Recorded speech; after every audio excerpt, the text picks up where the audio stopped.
Good afternoon, everyone. Welcome to our webinar series. I'm Melinda Bikini, Director of Advocacy with the Cholangiocarcinoma Foundation. I'm also an almost 12-year survivor of stage 4 cholangiocarcinoma. And today I'm delighted to present that we have Dr. Giles with us to talk about dealing with the diagnosis. Dr. Giles is a licensed psychologist with a private practice in Pleasant Grove, Utah. He received a master's degree in marriage and family therapy from Brigham Young University and a PhD in counseling psychology from the Pennsylvania State University. We are going to have an open discussion, so I'm inviting everyone to please put questions in the chat as we go, and we'll probably stop along the way and answer those questions. So please feel free to interact to Dr. Giles' presentation, and he might have some questions for you, so put the answers in the chat and I will relay. So I will turn it over to you. Thank you. Great. Thank you, Melinda. This is awesome. This is fun for me to do, and hopefully it'll be useful to everybody who's attending. Couple of things right up front. Like Melinda said, we really want questions if you have them.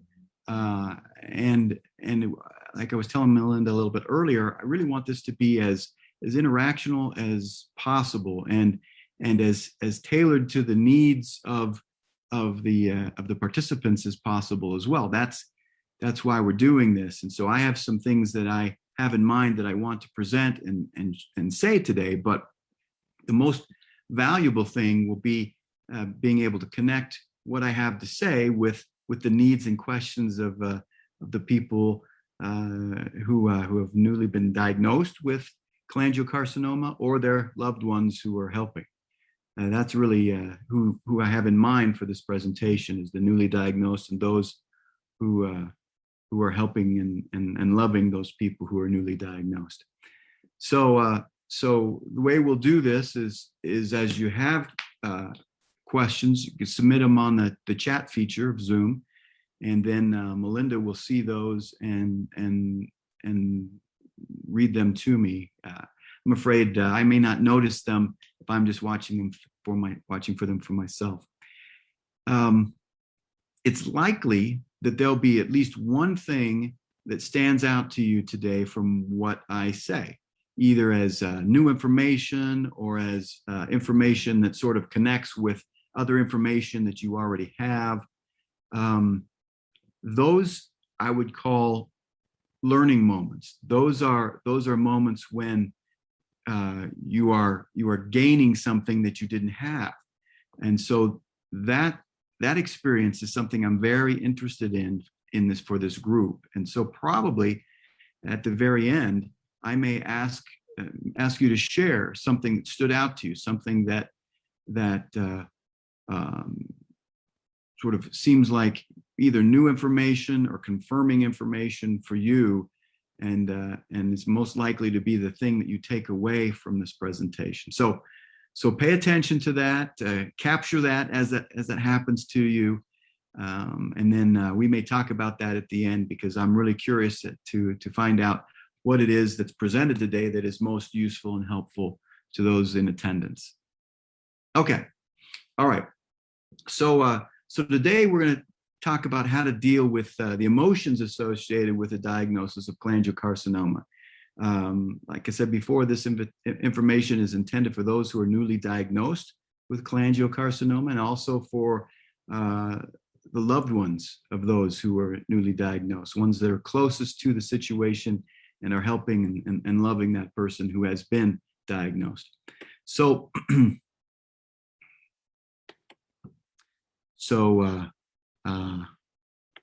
I'm going to try to advance my slides, which I hadn't tried before. Let me see if I can advance my slides beyond the first slide.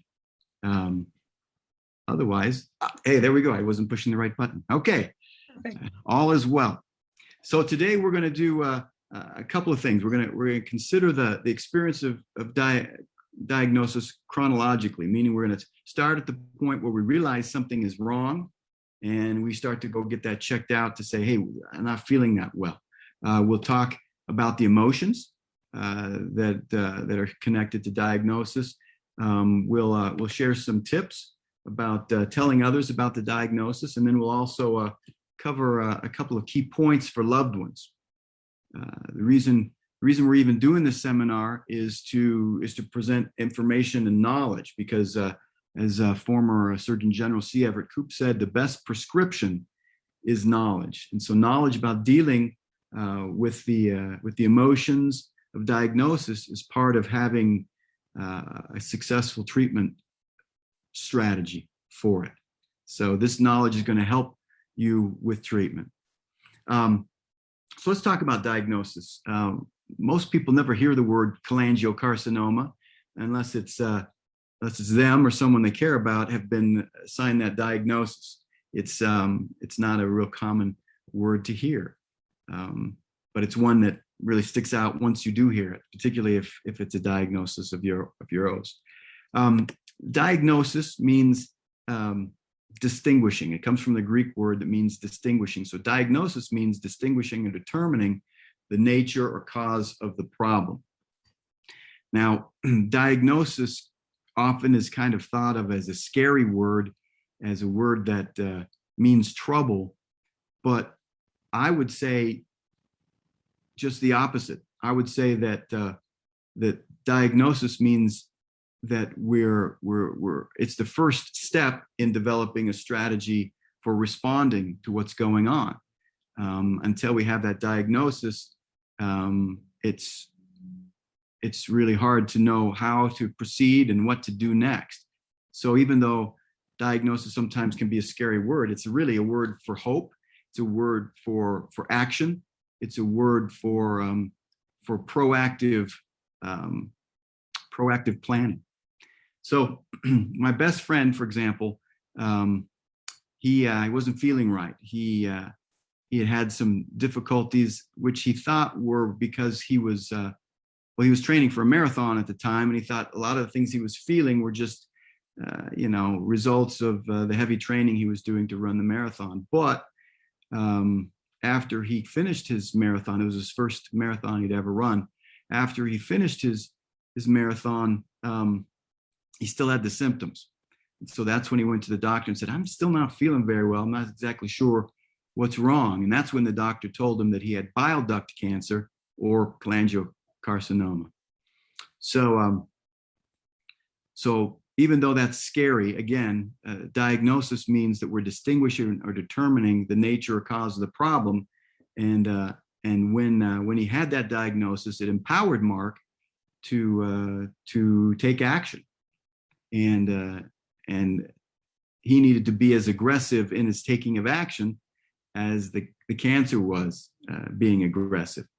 So my first point is that the diagnosis helps us. When battling cholangiocarcinoma, diagnosis gives us a handle on the situation. It can help us focus our energy and efforts towards a known adversary rather than one that is not well understood.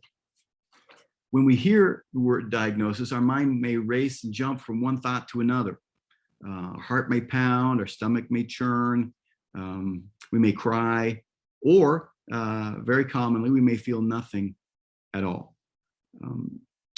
News of diagnosis is often met initially with shock and disbelief.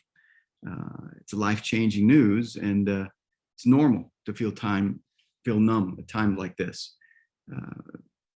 That's one of the ways our brain or our mind protects us, is because the emotions otherwise would be so intense that it may overwhelm us. So our brain acts kind of like a circuit breaker where there's too much load, and so it just shuts off. It protects us from that. But it may take time really then for the reality to sink in, and that's normal. So for those in the early process of this to feel kind of numb, to feel like maybe this isn't even real, that's normal. But eventually those emotions do set in. And when those set in, then we may have other kinds of emotions. We want to reject what we're feeling. We may want a second opinion. And while second opinions are encouraged, it's perfectly okay to get them. And when we do, then that can kind of help us focus in on the diagnosis. And sometimes our disbelief is reinforced by the fact that we or the person with the diagnosis doesn't seem or feel sick. But it's important to remember that that one of the ways diagnosis helps us is telling us what we're facing. So if we ignore that or postpone accepting the reality of that, we lose a valuable advantage in our fight against cholangiocarcinoma. So it's important, therefore, that we don't let our emotions, or lack thereof sometimes, prevent us from taking action once the doctor has given us an indication of what's wrong. A common reaction to diagnosis is fear. Fear is an emotion that's aroused by impending danger, peril, pain, etc. Anxiety is fear of the unknown. So the best way to combat the fear and anxiety that comes with the diagnosis of cholangiocarcinoma is to make the unknown known. We do that by getting our questions answered. We do that by finding out more information. When my friend Mark was diagnosed with cholangiocarcinoma, there was not a lot of information about it. And that was one of the early experiences that prompted the formation and creation of the Cholangiocarcinoma Foundation, because there just wasn't the information out there that could be readily available. There have been a number of amazing people who have gone to great lengths to make sure that people coming after Mark in their progress and diagnosis have somewhere to turn, have someplace to look for the information that they need to figure out what to do against cholangiocarcinoma. So it's a great advantage that we have now. The internet, information, so much information is available at our fingertips. So this is a great thing to take advantage of. It's normal to be overwhelmed with fear and anxiety, at least some of the time during this whole process. These feelings are most common during quiet times, understandably. You know, when we've gone to bed, but before we fall asleep, or when we're alone, maybe sitting on the front porch swing, or we're driving down the highway by ourselves, alone with our thoughts. That's when those most distressing thoughts and feelings can come. When we have feelings of fear or anxiety, we may feel a sense of doom or feel like all is lost. I would suggest, however, that we consider those times when we're besieged with anxiety and thoughts of the unknown, that we see those as just that we're kind of being inundated or captured by the unknowns. So I would say that you take those times to signal that we have wandered away from what we know and are ending up in what I like to call the unknown zone. The unknown zone is a place where everything is ominously unclear and uncertain. So once we enter that zone, we find ourselves stuck there sometimes indefinitely. We can find ourselves with no way out of the unknown zone because we're pondering and contemplating the unknown so much of the time. The antidote for getting out of the unknown zone is a return to what's known. Typically, the set of what's known is a small subset of all the things that could be known about the situation, and a small subset of what's unknown. So it's easy to get overwhelmed. It's easy to get distracted by what we don't know, especially when some of the things that we don't know, we dearly want to know. They're important things to know. But sometimes that information is not available to us just yet. You know, some of the early unknowns could be things like, how am I going to feel as this continues on? Or, you know, what's going to happen with my family during our fight with this cancer? Those are unknown. We don't know those yet. We're gonna know those. We're gonna find those out. But right now they're unknown. But we can kind of end up getting stuck with those things for long periods of time. Because if we don't, then we end up feeling that despair I was talking about. There's a difference between being concerned about something and then acting on our concerns, and then being preoccupied with the unknowns of a situation, which generates a lot of anxiety, as well as feelings of, despair, doom, ruination. So we have to be really, really careful, because we can end up in the unknown zone a lot of the time if we're not careful. Because we want to have answers, but sometimes there's just no answers. The French philosopher Michel de Montaigne said, "He who fears he shall suffer already suffers what he fears." I love this quote for a number of reasons, including the fact that one of the points that Mr. Montaigne is trying to make is that sometimes we're looking so far ahead, and we're trying to anticipate all the ways that things could go badly, that we suffer unnecessarily. We suffer sometimes for things that never happen. And especially with the diagnosis of cancer, we just don't have time for that. We don't have the energy for that. To be able to narrow our focus and focus on the things that we know, the things that we need to find out more about, that's where our energies should be. Thinking about all the possible permutations of the outcome, that's going to waste a lot of time and a lot of effort and occupy us in ways that it's not good for us. So we have to be careful. Now, does that mean that we should be expected to always be confident and always be certain about what's going on and how we're doing in facing cholangiocarcinoma? No, of course not. The reality is there are a lot of unknowns. The key is to spend time, most of our time at least, with the knowns, to be thinking about what we can do something about, rather than the things we can't control or can't do anything about. Reminds me a little bit of the Serenity Prayer from Alcoholics Anonymous. The Serenity Prayer goes something like this: God, grant me the serenity to accept the things I cannot change, courage to change the things I can, and the wisdom to know the difference. In other words, to be able to distinguish between where I can effectively apply my time, energy, focus, and what things I just need to accept, at least for now, as beyond my ability to impact. That's going to be very important. And not only for those who are diagnosed with cholangiocarcinoma, but for the loved ones as well. Sometimes it's the position, being in the position of the loved one is very hard, because there's so much less we can do than even compared to the one who's diagnosed.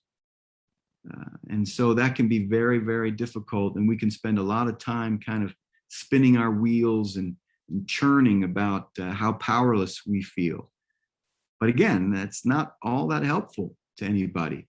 To be able to, as soon as possible, to make some distinction between where we can make a difference and some things where we wish we could make a difference, but we can't, it's going to be very important for the loved one as well.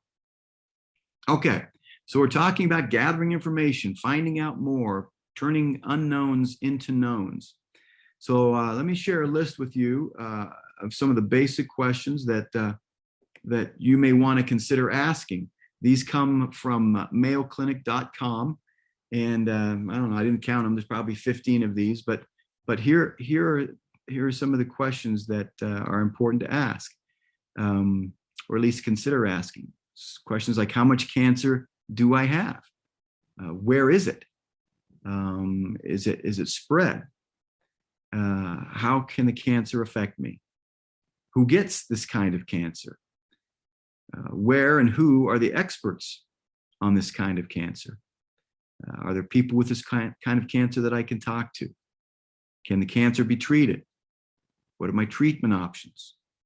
What are the advantages and disadvantages of the treatment options? What can I expect during treatment? What are the side effects of treatment? What are the goals of treatment? How will we know the treatment is working? When I put together this list, or as I looked at it from mayoclinic.com and I was typing it in for this presentation, I realized that the foundation, the Cholangiocarcinoma Foundation and cholangiocarcinoma.org are excellent places to get some of this information answered, get some of these questions answered. And again, It's a great blessing. It's a great advantage to have a place where we can go to get some of our questions answered. You'll find as you go through this, if you haven't already, that advocating for yourself or for that person who's diagnosed is really important. Asking questions and taking charge of the decision-making process is super important. In fact, there's a lot of information. I'll share this in a minute, but there's a lot of information to suggest that that's one of the most highly one of the approaches that's most highly correlated to success in cancer treatment is being actively involved in the treatment. So getting answers to these questions will then allow you to reduce some of the fear, some of the anxiety, because if anxiety is about the unknown, and we can turn some of the unknowns into knowns by asking these basic questions, then we should do that, as quickly and as often as we can. Okay, so let's talk a little bit about managing the information. The information about diagnosis is personal information, and it belongs to the person with the diagnosis. What that means is that the person with the diagnosis ought to have the bulk of the decision of what to say and who to say it to about their condition. That does a couple of things. One is that it empowers the person and helps them have an initial sense of control over the information and over their situation. I say initial sense of control because eventually the information leaks out and is shared and people know. But in the beginning, as the person's circumstances may feel a lot out of control, a lot overwhelming, giving them a chance to say, okay, what are we saying to people and who are we saying it to is a very important piece of this. So deciding on how we want to share the information is important, and who to tell and how much. Bear in mind, however, that not all people we know need or are entitled to have the same level of information. It may be helpful to consider the person with the diagnosis as in the center of concentric circles. Each circle represents the person's interpersonal proximity to the person who's diagnosed. Each group has a certain familiarity with the diagnosed person, and each person has a certain level of quote unquote need to know. So in the center, you have the self. This is the person who's diagnosed. And then you have the next circle might be family. Now, family could mean, literal family, or it could mean other close friends and people, even, treatment staff who are very close to the person. That's that next circle out in terms of proximity to the person, entitlement to information, and so forth. So then out from that, you might think of friends. These are people you know and have some history with. And then from there, maybe, acquaintances, people you run into from time to time, people you only see in certain settings. And then rest of people, that would be people like the cashier at the grocery store, other people that you interact with, but they really don't have much close contact or proximity to the person who's involved. When my best friend, who's also my wife's brother, told us about his diagnosis, it was within the context of a family meeting. He called the sisters and told them that he wanted to meet at their mother's house for some important news. Luckily, we all live within 45 minutes of each other, so we could meet and gather for that.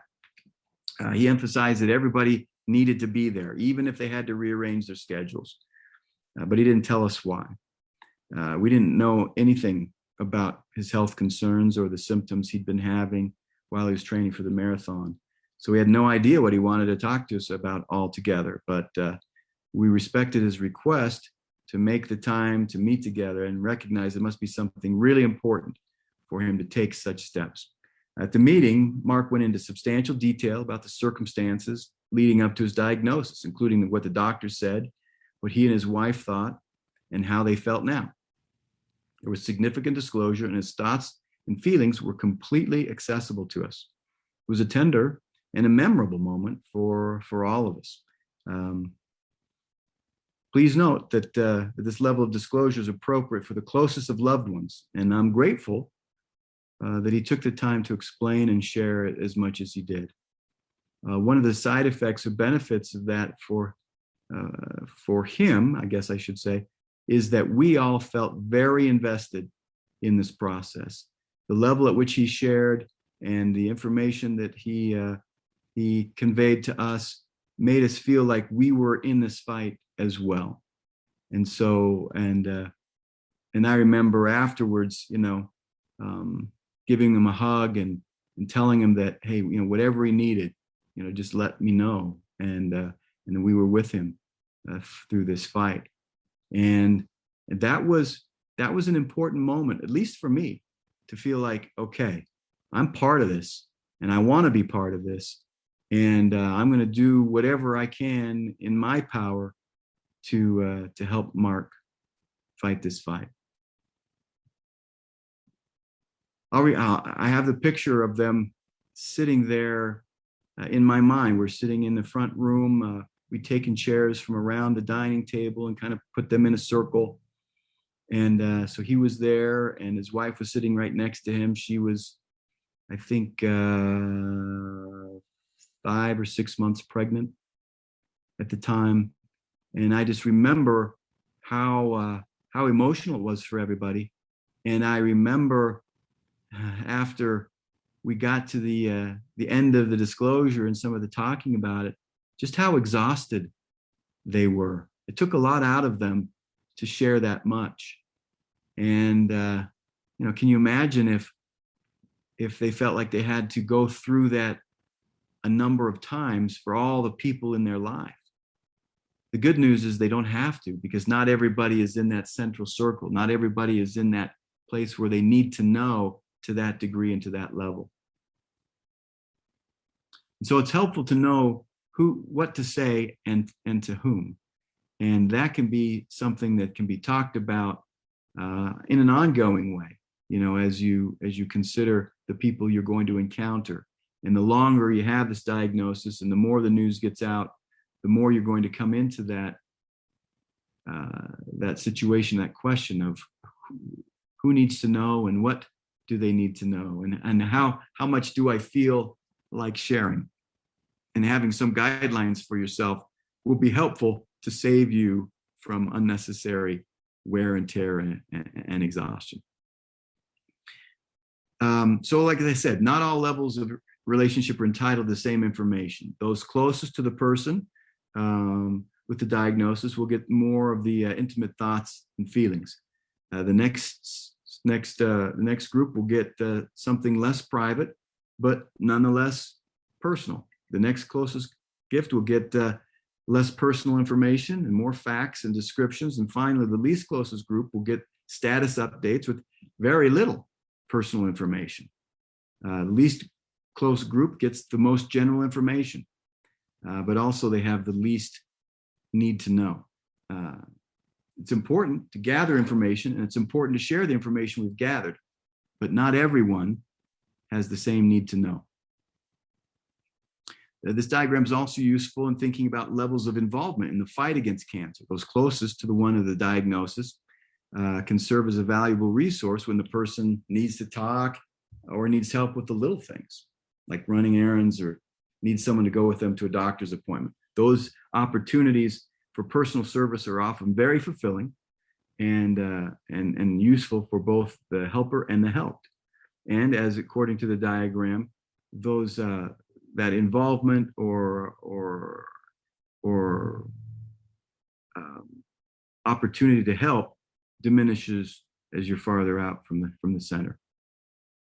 Okay, let's talk a little bit about loved ones. For those closest to the person with diagnosis of cancer, there can be feelings of hopelessness. Like I said before, we want to do something, but we don't know what. This is an appropriate sentiment to share with the person. I can imagine somebody saying, hey, my heart goes out to you, for what you're going through and what's happening right now. And I want to help if I can. Is there something I can do to help? That would be a perfectly reasonable statement to make to someone who's diagnosed with cancer. My heart goes out to you. I want to help. Is there a way that I can help? Now, for extra bonus points, if you want to suggest a way to help, that's often very, very helpful to say, hey, I've heard about your diagnosis. I really want to help. My heart goes out to you. Is there a way that I can help? And then to say, can I wash your windows? Can I bring you lunch? We propose some things, and that way we're not putting all of the pressure or all the burden on the person to come up with a way that we can help them, so we don't feel bad about ourselves or whatever. It's much better if we can offer some things, and then, very importantly, to be flexible. There may not be anything that the person can think of right now that they need help with, or they're not sure what other people are doing, so they're not exactly sure what to tell us. So the last thing we want to do is make our offer all about us, and get offended or impatient, to do something when there's nothing to do. Being flexible and being patient is extremely important, including sometimes we may be asked to do something, but somebody else does it before we get a chance to do it for them. And again, we just need to be grateful and gracious in that situation, grateful that our loved one has so many people who want to help and are able to do things for them. We want this effort and this service to remain focused on the person who's diagnosed. And so flexibility is a key. Now, those who are newly diagnosed, sometimes they wonder how much they should adjust their lives to the cancer. They wonder if they're giving in to the cancer by making adjustments. Well, I mentioned some studies earlier, but a number of studies suggest that cancer survival is highly correlated to a person's ability to adapt and to change. Those who react to diagnosis with a fighting spirit and a willingness to adapt and change seem to have the best treatment outcomes. So this suggests to me that those who are diagnosed much approach the cancer as if he or she were going to war, that there must be preparation, planning, and a commitment to adaptation and strategy to give the best chance for victory. To the question of how much adjusting should be made when fighting cancer, my answer would be however much is needed to wage a strong fight.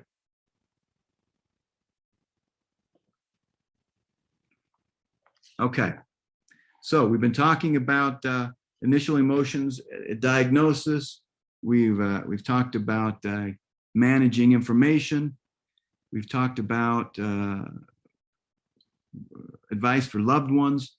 So let's review what we've been saying so far. First of all, diagnosis determines the nature and the cause of the problem, and that's helpful. That gives us direction, that gives us focus, that helps us to be proactive. An early emotion we may feel after diagnosis is fear or anxiety. It's totally normal, totally understandable, because we've just been impacted by a number of unknowns. And like we said earlier, anxiety is all about the unknowns. And so when we have a lot of unknowns striking us at the same time, it's natural to have some anxiety at diagnosis. But that doesn't have to be the state that we remain in. A good way to move away from anxiety is to work to make the unknowns known, through gathering information, through linking ourselves to resources, we can begin that process of converting unknowns into knowns for a diagnosis. That's my next point, I guess. Gathering information makes the unknown known. Remember, we talked about different levels of need to know. Depending on how close people are to us, there may be varying levels of need to know, and it's okay to disclose at different levels to different people for a number of reasons. One is it's hard on us to talk about this all the time. It's hard on us to share and go through the emotions of this time and time again. So having some things that we can do briefly according to the level of need to know will help a lot. I often encourage my clients who are dealing with things that they'll need to answer about, whether it's a diagnosis of cancer or it's the loss of a loved one or something. I often encourage them to come up with a phrase or two that they can use to use with people, that they practice it so it kind of rolls off their tongue so that they can say it easily and well, and get through those situations with the least amount of wear and tear to themselves and to those around them. The research suggests that adapting and adopting a fighting attitude is important to wage the strong fight against cholangiocarcinoma. And those who have the attitude of adaptation seem to have better treatment results. And finally, loved ones must be flexible when helping. That's what's going to be the most helpful, is to be flexible and accommodating to what's going on in their loved one's life. Receiving a diagnosis of cholangiocarcinoma is a high impact life event. Knowing how to deal with the emotions associated with that and the reactions we'll have will help us to be more effective in our treatment strategy. Okay, well, that is the end of the formal presentation. If there are questions, I would love to field them at this time. If you have something that you'd like to know more about, if you have a question about what I've said so far, please submit something in the chat, and then we can go from there to answer that question and respond to it. That sounds good. Yes, please, everyone, if you have questions, throw them in the chat and we'll ask them. I have a few that I jotted down, so I'll start. Perfect. In regards to the, adjust and adapt to wage a strong fight, does that mean, I think one of the things I say a lot is attitude is half the battle. So does that mean you have to have a good attitude about it to be able to adapt? That's a really good question. I think, well, what do you mean by good attitude? No, being more positive. I mean, it's, it is a scary diagnosis. Mm-hmm. And a lot of times when people get that, I think the fear and the anxiety take over, and sometimes they've already doomed themselves. I guess the fear of the unknown, like you talked about. Yeah.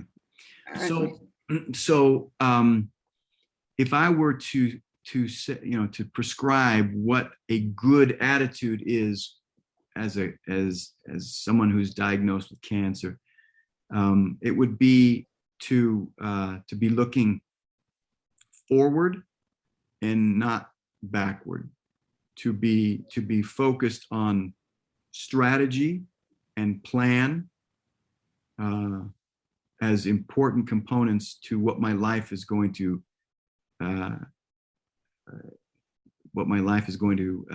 involve itself with. Now, does that mean we always have to have a positive attitude that we say, I'm sure it's all going to be fine in the end? That's a tall order. And I think there are times, even under the best of circumstances, where we might be feeling discouraged, or we might be feeling overwhelmed. And that's normal. I think to focus on what we're going to do, I think that's often very helpful. And that, to me, that would be what a good attitude means, is we continue to focus on what we're going to do next. We continue to focus on how we're doing with the things we're supposed to be doing as part of our cancer treatment. I agree.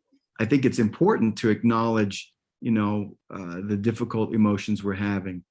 But like you said, we have to be, it's good to acknowledge them, but it's not good to be paralyzed by them. Right. We had a comment from Facebook about good attitude versus toxic positivity. Ooh. I'm not sure. Okay. Yeah. What that is. Well, my understanding of toxic positivity is that that's a fairly new idea or recent phrase, and my understanding about toxic positivity is that sometimes, in an effort to be positive, we overlook or dismiss important components of our experience or the experience of other people, especially the experience of other people, where someone says, I'm really discouraged. I've got this cancer diagnosis and I'm really afraid. And the person, rather than sort of meeting them at that level and acknowledging how hard that may be, they kind of do something up here and say, oh, I'm sure it'll be fine, and kind of pat them on the head and move on. And to me, that would be toxic positivity. I think it's good to be hopeful. I think it's good to think about what to do. I also think it's good to be real about the emotions we have. Okay, wonderful. So in regards to the circle and your family and telling them the details, yeah, what do you recommend on telling your children about a diagnosis as a parent? Oh, that's really, really good. The first thing I would say is that depends on a couple of different things. The age of the child, what you already know about the temperament of the child. But even if we're talking about adult children,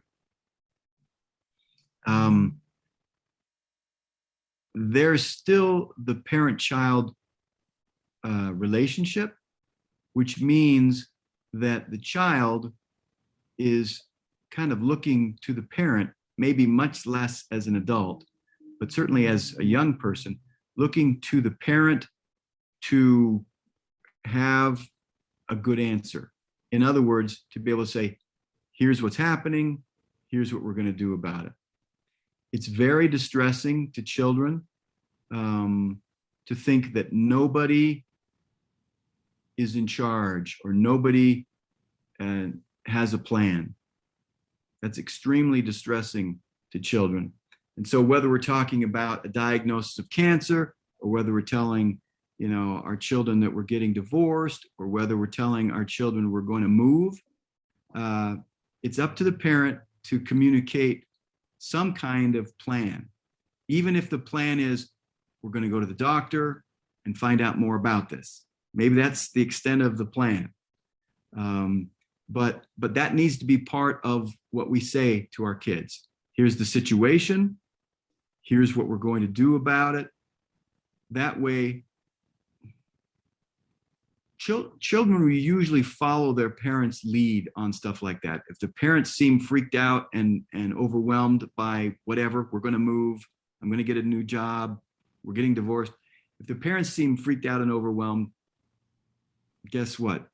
The children are going to feel.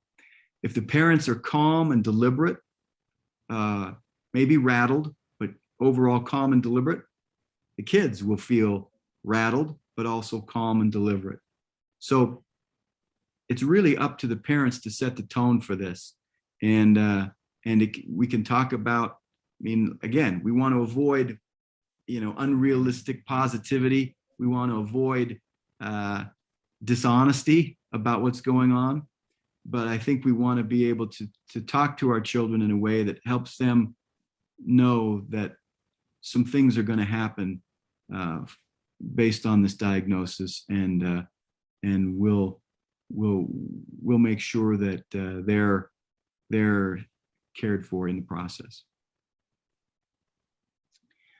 What would you suggest about well-meaning people, that outer circle, I guess? You know, I know that when I was diagnosed, everybody had advice or suggestions on what to do, how to, you know, change your diet, just everything came out of the woodwork. What is your advice on responding to those well-meaning suggestions? Two things. One is, I think it's important to expect that people are going to say dumb things. You'll be extremely lucky if you don't have somebody say something really dumb to you as a diagnosed person or as a loved one of a diagnosed person. People can't help themselves. They want to make sense of this. They want to make it all better. And so they offer things that may or may not be helpful in the least.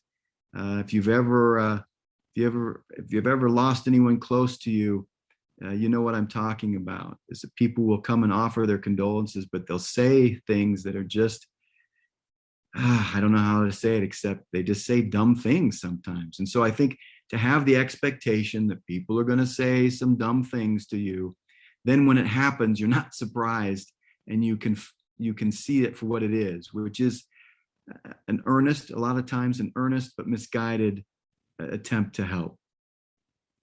So that would be the first thing I would say, is expect that there's going to be some of that. And second of all, I guess I would suggest that you're under no obligation to carry or to internalize anything that they say. You have my permission to just kind of be gracious, but maybe inside kind of dismissing what they're saying as a misguided effort. That's perfectly okay, because if you don't, then you can be really offended and really hurt by what people say, and they won't even know that they're being hurtful or offensive. So it's best to be gracious, and the things that you want to dismiss, go ahead and dismiss them as irrelevant or inappropriate or not helpful. Okay. Any suggestions for avoiding or managing caregiver burnout? Yes. Sometimes what happens with caregivers is they, in an effort to try to do all that they can do for the person, they end up neglecting their own self-care and maintenance. I have a colleague who's fond of saying, in order to be burned out, you have to earlier have been on fire. And so most people who are burned out, they're dedicated, they're serious about helping. But if we're not pacing ourselves, if we're not keeping some semblance of balance in our own life, if we're not making sure we're doing some of our own self-care, and by self-care, I mean getting adequate rest, eating right, getting a little bit of exercise, drinking enough water. If we're not doing those things, if we're not tending to our own obligations and commitments, our own bills, our own employment, then the help or aid that we can give to the person with cancer is going to be short-lived. And you know, as the phrase suggests, we're going to burn out. We're going to lose our capacity to be resilient and to give. That's not a service to our loved one if we flame out before they're done with their trial. So we have to pace ourselves and be careful not to overdo it, because we want to be there for them for the length of the time that they need. All right, we have another question from Facebook. How do I remain authentic with my partner who is fighting this without dumping all of my fear on him? That's a really good question because it refers to that balance of being, like you said, authentic, but also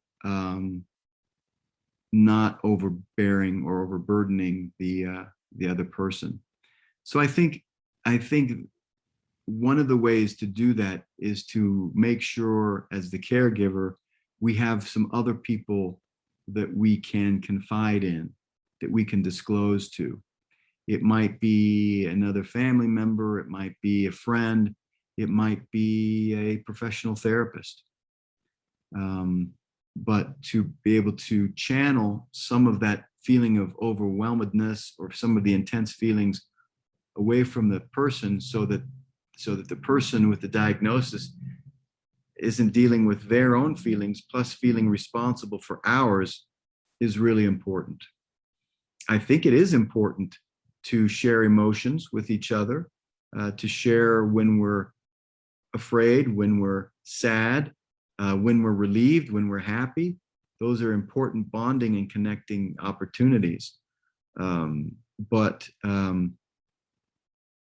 that ought to be done mainly as information, rather than looking for relief for ourselves by disclosing to a high degree with the person who's diagnosed. Okay, I think this might be the last question. Okay. But okay, so earlier you said it helps to have a plan. It helps to do the research to know, to be in that known of what's going on. And as you're getting and gathering all that information, even from like the foundation website, how do you keep from having anxiety about knowing too much about or gathering all that information at once? Sometimes it can be, I think, cause anxiety to get it all at once, or when you're learning more about it. Yeah. No, I think that's a valid concern, is that we can, in our effort to inform ourselves, overwhelm ourselves. And so my recommendation would be, one of the things that happens when we're in crisis is we can stop listening to ourselves, because we're having such strong emotions, we may just sort of tune that out altogether. But I think it's super important, as we're going through a challenging time, to stay in touch with our own emotions. And what we find often, is that as we gather information, we feel good. We feel empowered. We feel more clarity in our direction. But if we can sometimes make the mistake of saying, well, if a little information makes me feel good, a lot of information will probably make me feel great. That doesn't always happen. There's a tipping point where more information is not better. And sometimes it's hard to know where to draw that line, except sometimes in retrospect. But if we're seeking information, if we're gathering, material to understand what's going on, and we find ourselves fading from feeling empowered to feeling overwhelmed, that's probably an indication that we have as much information as we can handle for right now. And so it would be good maybe to sort of take a break and maybe put together the information we have, rather than seeking more information. So part of it is some self-awareness, to recognize when we pass from feeling empowered or energized with the information we have to feeling overwhelmed or maybe even discouraged by that. So as soon as we start to feel that, that's probably a good time to stop gathering information and maybe just kind of consolidate the information we already have. Makes sense. Okay, I lied. There's one more question in the chat, so I want to ask it. Great. Yes. couple of them actually. Outside of talking to my doctor and care team, how do you suggest gathering information? And then what applies to my diagnosis versus what is information for others? Websites and social media groups can be overwhelming. Yes. Okay. So the first question, where to look for information, cholangiocarcinoma.org is really a good place to begin. They've done a very good job of trying to organize information that might be useful. And there's lots of features of the website that can be useful. So I would definitely go there. Beyond there, there may be at the website. I haven't really looked to see, but there may be on the cholangiocarcinoma.org website. There might be other links to other resources, so you can certainly go there.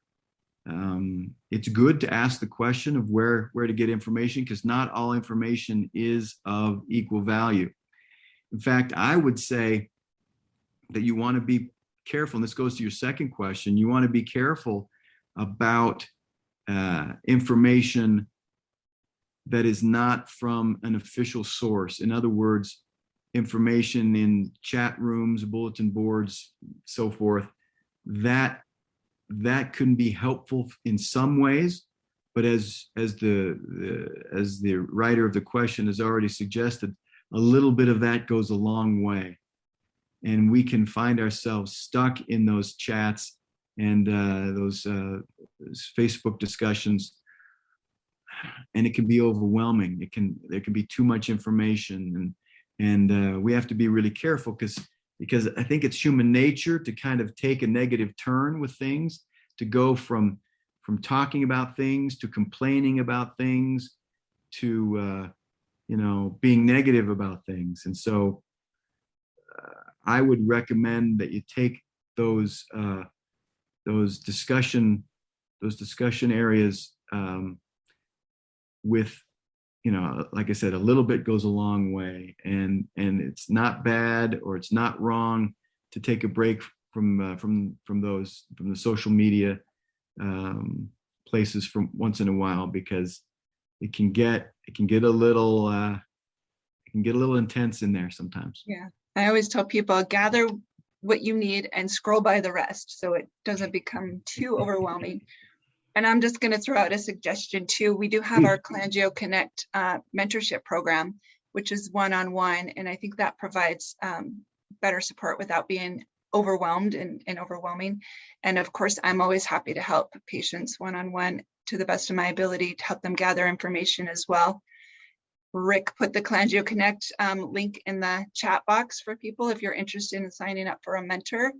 And there's a great newly diagnosed, newly connected program on the website as well that has a lot of resource links, information links. And again, I'm happy to help and connect with anyone in any way I can. And Dr. Giles, we appreciate you being here so much and presenting on this important information. And again, yeah, it is important. And we, darn, I wanted you to ask what everyone's learning moment was, because I was going to share that my learning moment was, I remember when I received my diagnosis, I did go into shock, like I didn't remember anything. And so that was my learning moment, to know that it was my brain protecting me, protecting itself. So. Yeah. And along with that, it's good to do those kinds of things with someone else, not only for the moral support, but also so they can remember what you might not remember from some of those doctor's visits and so forth. Yes. One of the things, if you want to, I don't know, Melinda, do the participants know how to contact you? Because one of the things that if people who are watching right now, if they have questions or if they have other topics of a psychological nature about their experience with cholangiocarcinoma that they'd like to have someone present on, I'm open to suggestions for presentations down the road. Yes, absolutely. Advocacy at cholangiocarcinoma.org is our email. You can send suggestions there. We would love to hear feedback and suggestions on future presentations as well. So if you guys have needs, send them to us. And again, we thank you for your time and your expertise. And I know that we'll be calling on you again, Dr. Giles. I hope everyone has a great weekend, and thank you for joining us. Thank you.